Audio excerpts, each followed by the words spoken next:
Hola chicos, ¿cómo están? Mi nombre es Nahuel Goller y voy a ser uno de sus profesores en este bello curso de música y diseño sonoro para videojuegos. Como algunos habrán escuchado en la charla introductoria en el Vallese, voy a estar encargado de compartir dentro de los alcances de este curso todo lo que sé sobre diseño sonoro, en donde vamos a nadar en las profundidades de este hermoso oficio, siempre desde una perspectiva intuitiva, yendo desde la percepción del sonido a la cuestión técnica y creativa. La idea del curso es que ustedes lo terminen, primero. Y segundo, es que logren crear un reel terminado. Sí, quiere decir que vamos a crear la música y el diseño sonoro de un videojuego.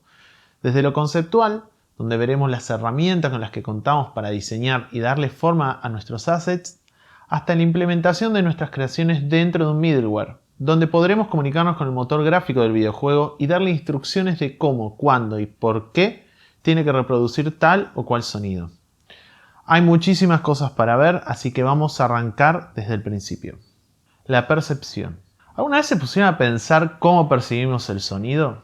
¿Alguna vez se detuvieron a pensar por qué quizás cuando escuchamos música, o estamos jugando, o viendo una peli o serie en Netflix, quizás una explosión suena más fuerte, o una ambulancia pasa y suena de izquierda a derecha siendo fidedigna su trayectoria?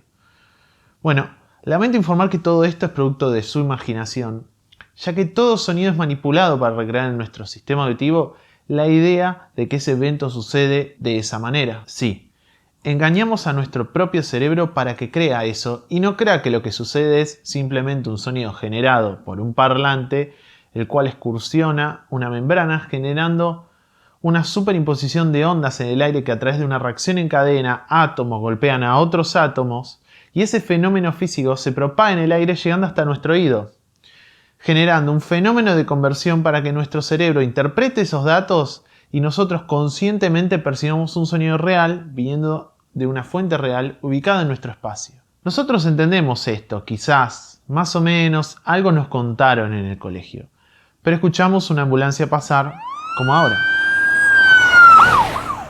¿Qué es lo que pasa? ¿Entonces esta explosión no es una explosión? No.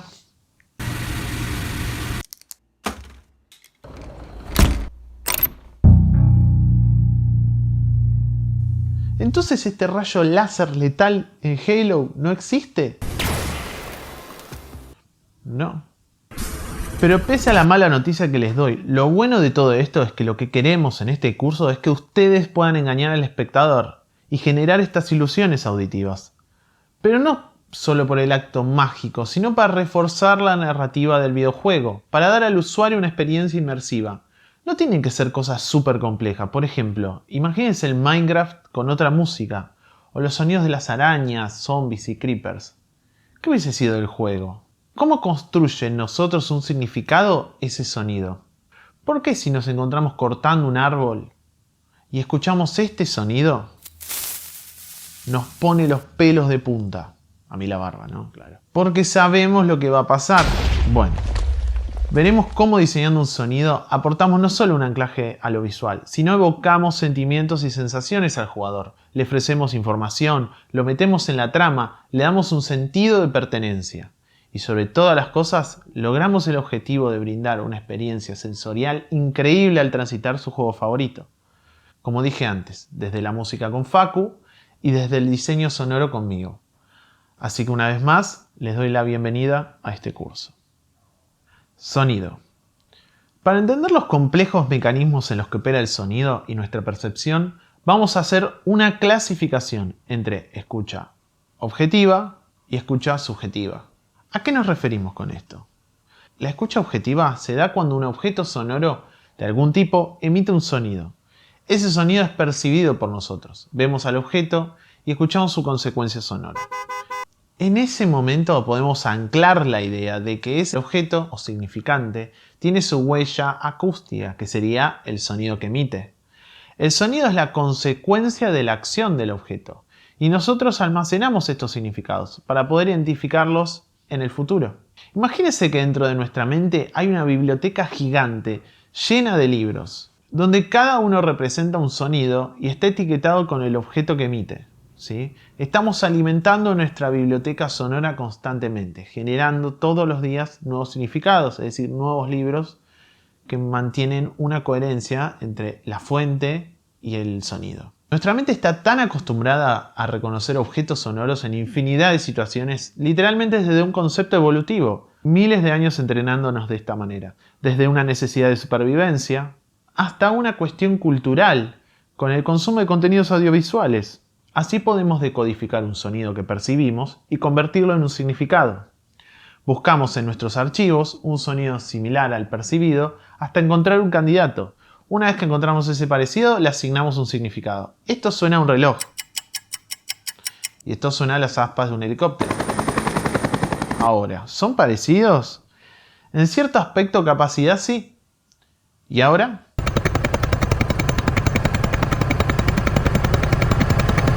Si yo les muestro esto, pueden decir que es el sonido de las aspas del helicóptero. Bueno, es el mismo reloj, pero manipulado con las herramientas que veremos en el curso. Acá es donde entra la segunda parte, la definición de escucha subjetiva. ¿Qué es la escucha subjetiva? Definimos escucha objetiva, entendimos que es la relación entre una fuente sonora y su sonido, ¿sí? Pero ¿qué es la escucha subjetiva?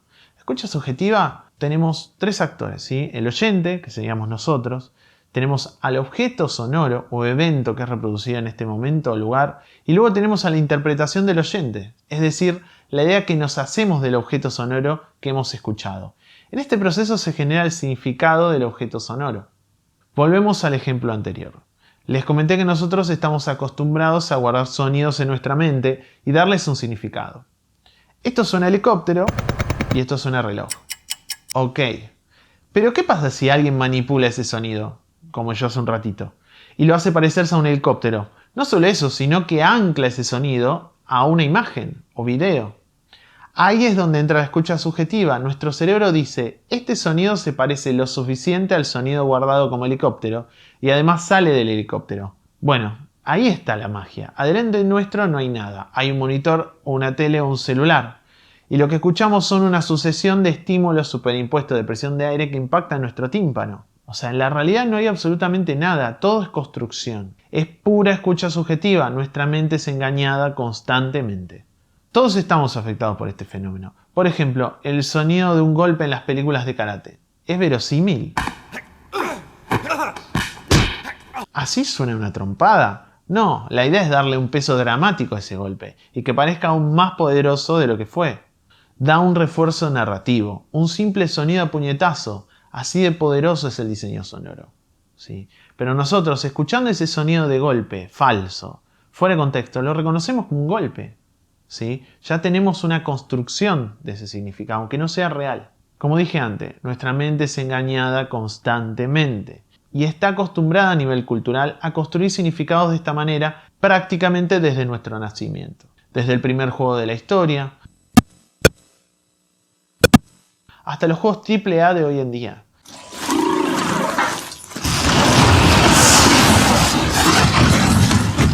Construimos significados con el diseño sonoro. Lo bueno de todo esto es que ya tenemos la mitad del trabajo hecho. Quizá no lo podemos verbalizar, pero entendemos perfectamente cómo opera el sonido de las esferas de la interpretación. Podemos apreciar el sonido de un cañón de plasma o de la pava con agua hirviendo. Entendemos qué características tiene, ya sabemos cómo suenan. Tenemos almacenados todos esos significados en nuestra mente. Solo tenemos que aprender a utilizar las herramientas apropiadas y luego, teniendo algunas conductas y procedimientos, podemos crear el sonido que queramos a nuestro antojo, engañando la mente de otros espectadores. Todo sonido que escuchemos, o la gran mayoría desde los 80 hasta la actualidad, sea un disco, película, serie o videojuego, fue recreado en un entorno digital. ¿Sí? Fue grabado, manipulado y traspasado luego a su formato de consumo.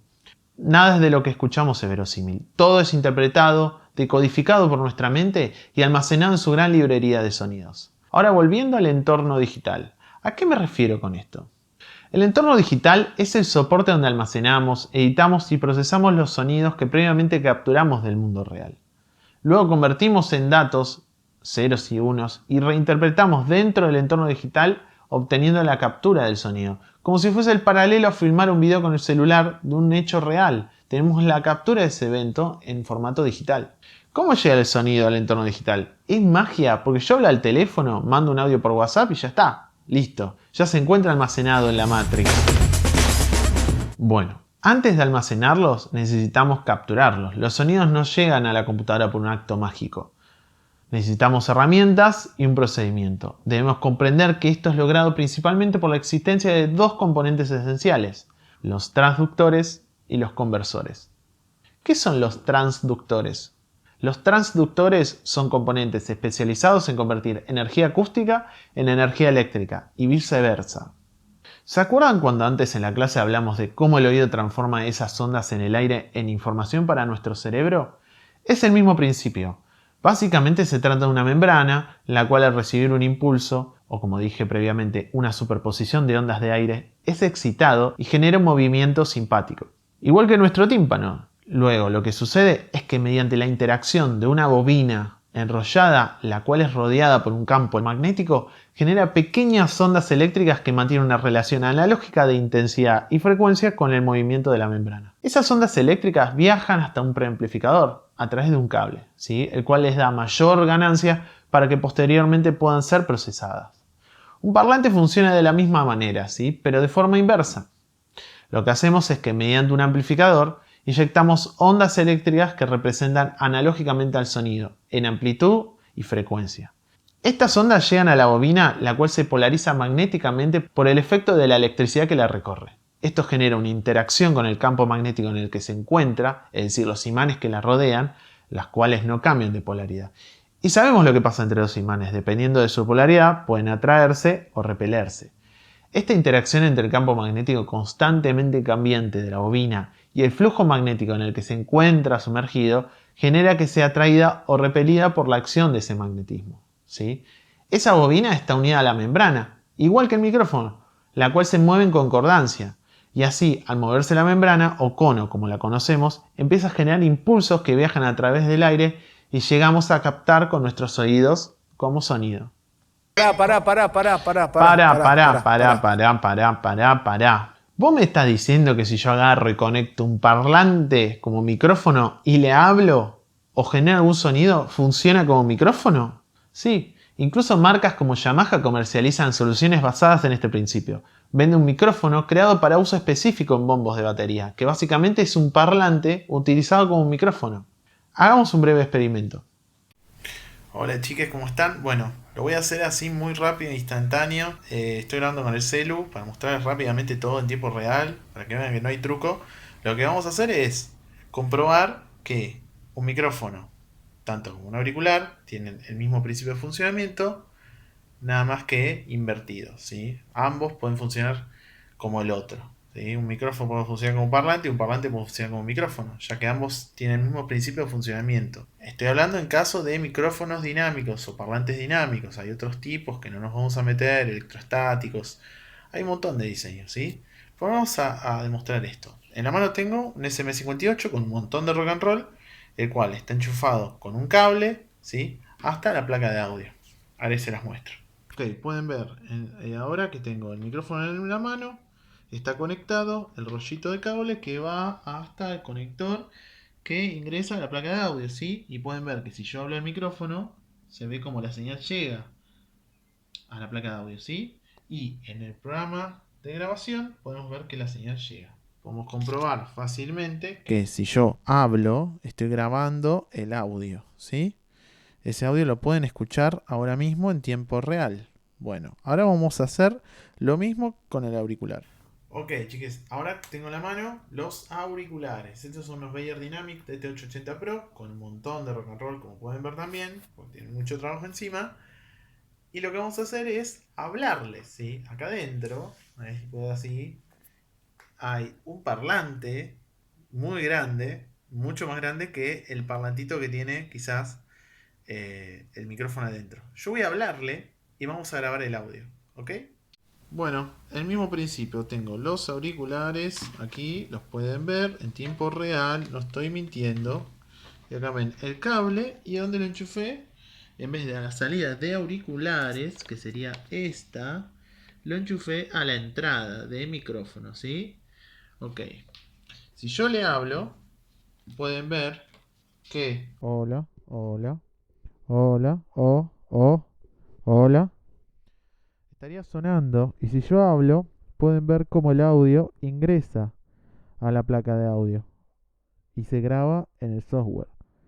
Así que estaríamos comprobando cómo una membrana que se dedica a recibir impulsos eléctricos y convertirlos en señales acústicas puede trabajar al revés, ser excitada su membrana y convertir esos impulsos acústicos en energía eléctrica.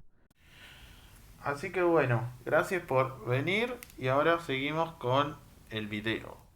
Una vez que tenemos nuestro sonido que viajaba en el aire en forma de electricidad, es momento de meterlo dentro de la computadora. Pero, ¿cómo hacemos eso?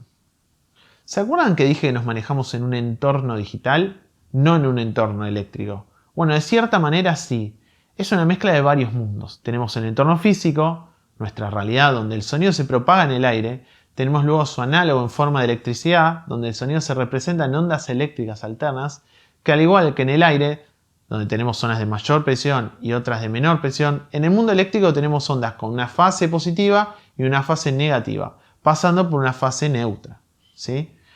Y por último tenemos el entorno digital, donde opera la computadora, donde a partir de la codificación de ceros y unos crea su propio lenguaje y funciones, permitiéndole generar miles de operaciones diferentes, entre las cuales se encuentra la reconstrucción de una onda sonora en un software. Volvamos a nuestro primer dispositivo, nuestro primer transductor, el micrófono. ¿Cómo convertimos esta señal eléctrica en ceros y unos? Con el segundo componente más importante, el conversor. ¿Qué es un conversor? Un conversor es un componente capaz de convertir señales eléctricas, o mejor dicho, analógicas, en señales digitales que la computadora sea capaz de interpretar. Son mejor conocidos con el término DAC, Digital Analog Converter, o viceversa, ADC, por Analog Digital Converter. Uno diría, ¡fua! Esos componentes deben ser carísimos. Bueno, la realidad es que estamos rodeados de estos conversores. Es más, todos tenemos un dispositivo que tiene varios conversores que usamos todos los días. El celular, sí.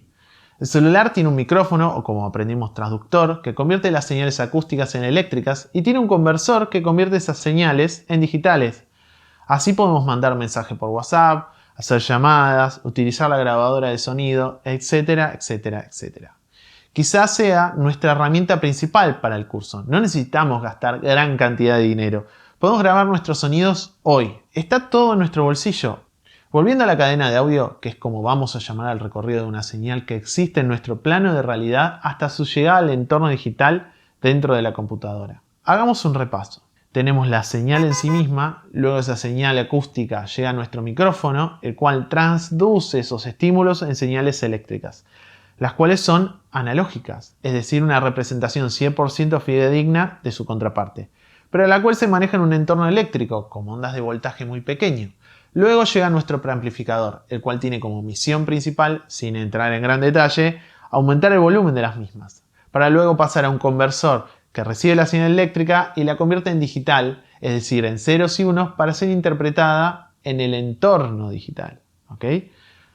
Una vez la señal llega al entorno digital, nosotros podemos almacenarla, procesarla, editarla. Básicamente podemos hacer lo que queramos con ella. Pero, nos falta un punto esencial en todo el recorrido. El factor más sensible con el cual nosotros vamos a tomar decisiones. La escucha. ¿Cómo escuchamos esos sonidos si ya están dentro de la computadora, en el entorno digital? Bueno, ahora debemos hacer el camino inverso. Debemos traer esa señal que está en la Matrix a nuestro plano de realidad. Por lo tanto, necesitamos, como explicamos hace un rato, un conversor digital analógico, o mejor conocido como DAC, el cual va a convertir esa señal digital en una señal eléctrica. ¿Sí? Volvemos los pasos para atrás, para luego ser amplificada y enviada al otro transductor del cual hablamos, el cual va a convertir esa señal eléctrica en una señal acústica, generando ondas superimpuestas de energía en el aire que van a viajar y llegar a nuestras orejas para que podamos procesarlas y comprender lo que estamos escuchando.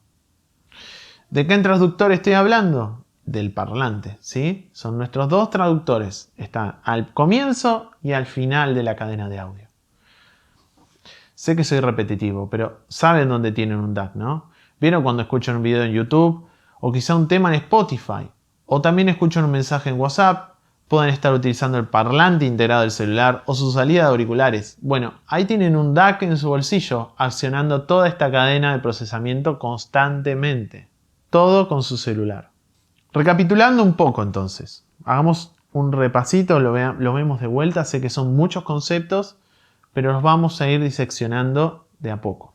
En la cadena de audio tenemos distintos dispositivos con tareas muy puntuales, ¿sí? Los cuales nos permiten capturar una señal, procesarla, convertirla en formato digital y luego almacenarla y procesarla, ¿sí? Si queremos escuchar esta señal, debemos convertirla nuevamente para que pase de ser datos digitales, como dijimos, ceros y unos, a una señal eléctrica. Luego, a través de un transductor, convertirlo nuevamente en impulsos de aire y así poder percibir esta señal como un sonido.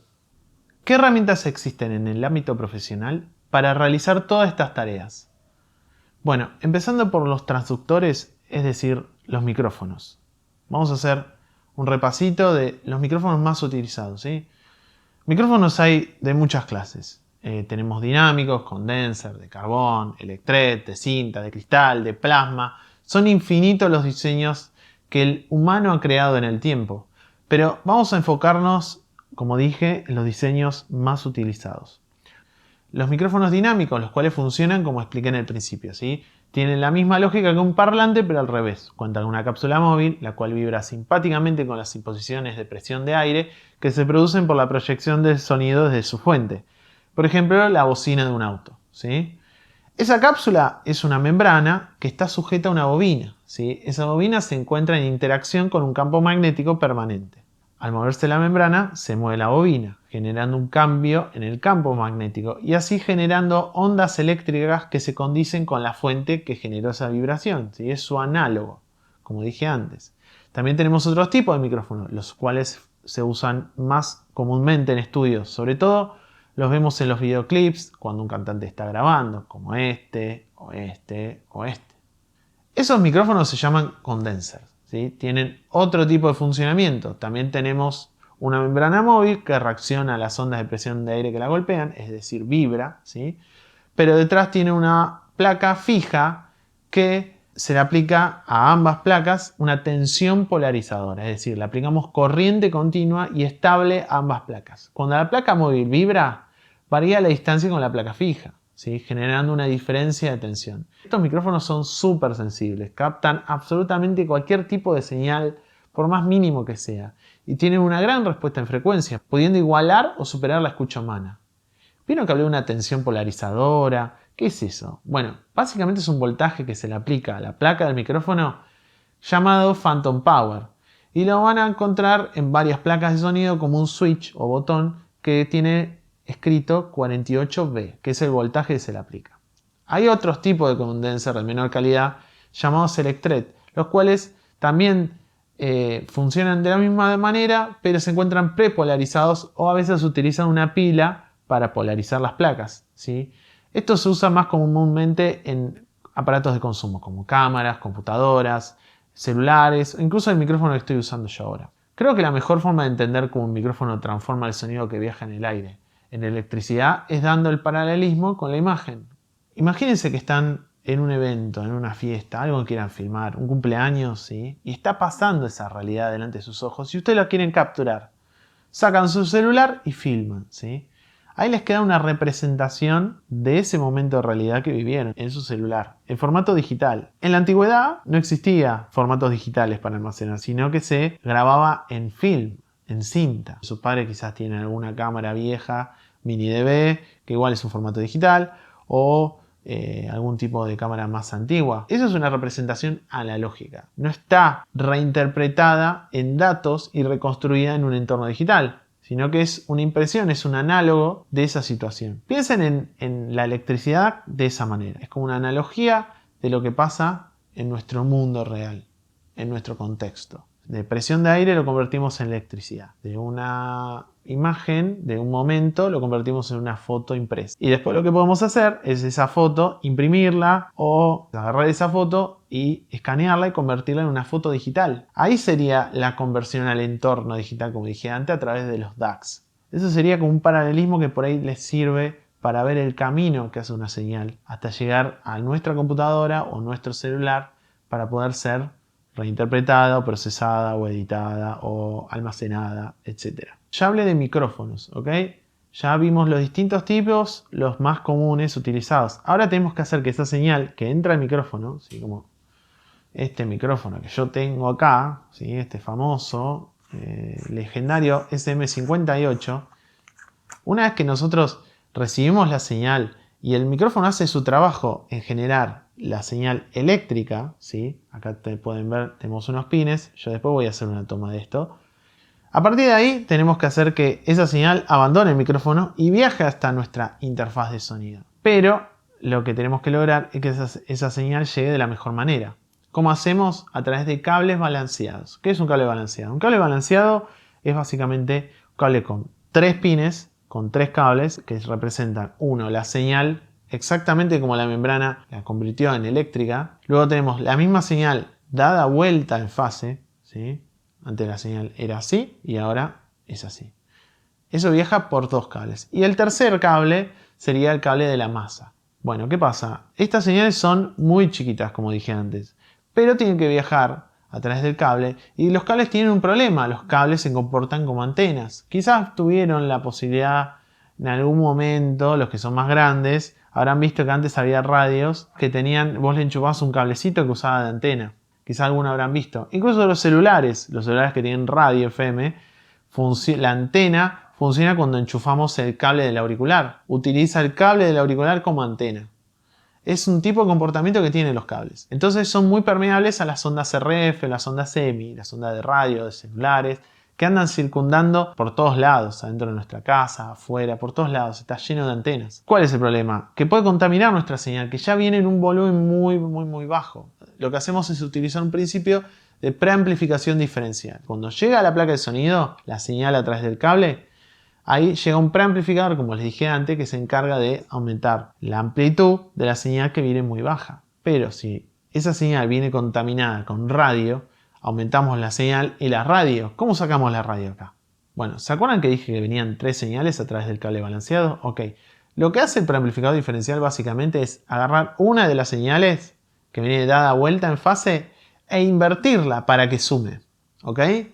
Y vos decís, pero ¿por qué sumas? ¿Por qué? Porque si el ruido es constante en ambos cables, si nosotros invertimos una de las señales que van a sumar en amplitud, el ruido se va a cancelar, ¿sí? Porque si tenemos la misma señal 2 veces, una con una fase positiva y una fase negativa, la suma de esas señales da 0, ¿sí? Como nos enseñaron en el colegio, más por menos, menos, ¿ok? Lo que hacemos con esto es lograr una señal ruido superior y poder amplificar esa señal súper baja sin preocuparnos por las señales parasitarias, las interferencias, logrando una correcta relación señal-ruido. ¿Qué es esto de la relación señal-ruido? Bueno, la relación señal-ruido, como lo dice, es la relación entre la señal y el ruido. Les voy a dar un ejemplo. Imagínense un puente, ¿sí? Que tienen que cruzar un puente. Y es un puente entre 2 montañas quizás, y abajo de ese puente tenemos agua, o tenemos un cocodrilo, ¿sí? Imagínense un peligro. El peligro es el ruido, ¿sí? Bueno, este puente se encuentra muy bajo, muy cerca del peligro, lo cual nosotros podemos correr riesgo de lastimarnos. Imagínense que lo que hace el preamplificador es levantar el puente bien alto y alejar esos cocodrilos, hundirlos en el agua. Nosotros podemos cruzar de una forma segura. Bueno, imagínense como la señal sea el puente, seamos nosotros, y el ruido sean esos cocodrilos. Bueno, ¿se acuerdan cuando previamente hablamos de cómo el sonido se propaga en el espacio? Repasemos. Dijimos que una vez que la fuente sonora genera ese sonido, este viaja en el aire como si fueran múltiples imposiciones de presión de aire que pujan las moléculas entre sí, al igual que cuando tiramos, por ejemplo, una piedra en el agua. Imagínense esas olas de forma invisible sucediendo en el aire, en este mismo momento mientras me escuchan. Pero esas olas no son direccionales, es decir, no se mueven como un rayo láser y llegan a nuestro oído. ¿Vieron cómo se desparraman y se esparcen en el agua? Lo mismo pasa en el ambiente donde nos encontramos. ¿Qué pasa, por ejemplo, cuando esas ondas expansivas llegan a una pared, o al techo, o al piso? Bueno, pueden ocurrir varias cosas. Todas dependen de la superficie que toque. Una es que pueden rebotar, como un láser en un espejo, y al rebotar pierde un poco de energía al tener contacto con esa superficie, pero sigue en su trayectoria. A esto le vamos a llamar reflexión. Otra cosa que puede pasar es que lleguen a la superficie y se partan en pedazos, como si fuese una bola espejada. ¿Vieron cuando una bola espejada le pega la luz y generan todas esas pequeñas lucecitas? Lo mismo pasa con el sonido, y a este tipo de fenómeno lo llamamos difracción. ¿Sí? Ya tenemos dos fenómenos: difracción, reflexión. ¿Sí? Y otro fenómeno que sucede es que el sonido, cuando choca contra otra superficie, la misma cuenta con la capacidad de absorber el sonido y convertirlo en energía. Por ejemplo, cuando alumbramos con el mismo láser que alumbramos el espejo, un objeto negro y opaco, una hoja, no vamos a tener un rebote, sino que la superficie va a absorber esa luz. Lo que pasa es que la superficie recibe ese sonido y convierte esa energía que lo choca en calor. Y en vez de seguir su trayectoria, muere ahí. O gran parte muere ahí. Esto sucede con objetos con una gran porosidad: sillones, colchones, las cortinas de la casa, una alfombra, la ropa incluso, las butacas en un auditorio, etcétera, etcétera, etcétera. Incluso hay materiales específicamente diseñados, que seguramente varios de ustedes sabrán, para generar absorción. Los tres fenómenos, difracción, reflexión y absorción, suceden en nuestra habitación, quizás cuando estamos escuchando este video. Quizás tiene una cama, la cual funciona como absorbente gigante. Quizás tiene una ventana cerca, la cual genera una reflexión del sonido por el vidrio. O quizás tenga una biblioteca con libros, las cuales nos da una superficie irregular en la cual el sonido puede chocar y romperse en pedacitos más pequeños, como conté antes con la bola espejada, ¿sí? Sé que son muchas cosas, pero quizás varios de ustedes ya las sepan, me digan: abuelo, esto es básico. Pero bueno, la idea de esta clase es que sea una nivelación para todos, ¿ok? Hola chicos, ¿cómo están? Como ven, cambié de locación, cambié de plano. Simplemente porque este video me lleva varios días para realizarlo, así que tengo otra remera, pasaron unos días. Pero bueno, sigamos con los conceptos que estamos digiriendo. Abarcamos todo el proceso de recepción, ¿sí? Interpretación y significación de un sonido. Entendimos desde un punto de vista evolutivo y cultural cómo nuestra percepción moldea la significación de los sonidos que recibimos a diario. Entendimos cómo con el consumo de medios audiovisuales, juegos y música nos encontramos habituados quizás a que nuestro cerebro sea engañado constantemente, reconstruyendo significados que no existen. Son ilusiones generadas por nosotros los profesionales del audio, como lo dije ya varias veces. Luego, alejándonos de la percepción, recorrimos y entendimos cómo funciona el sonido físicamente, qué pasa con las ondas sonoras cuando son catapultadas desde su fuente, cómo interaccionan con el espacio y cómo las procesamos con nuestro sistema auditivo. También entendimos las herramientas que tenemos para procesar el audio, cómo lo capturamos, cómo lo convertimos en una señal digital, cómo la moldeamos y cómo luego hacemos el camino inverso para poder escuchar el resultado a través del sistema de reproducción que tengamos. Vamos a cortar el video y voy a seguir con la parte 2, ¿sí? Así ustedes pueden digerir este video en dos veces, ¿sí? En dos secciones. Quizás la primera la pueden ver una vez, luego verla de vuelta y tomar anotaciones. Quizás surjan preguntas del primer video que las pueden hacer llegar.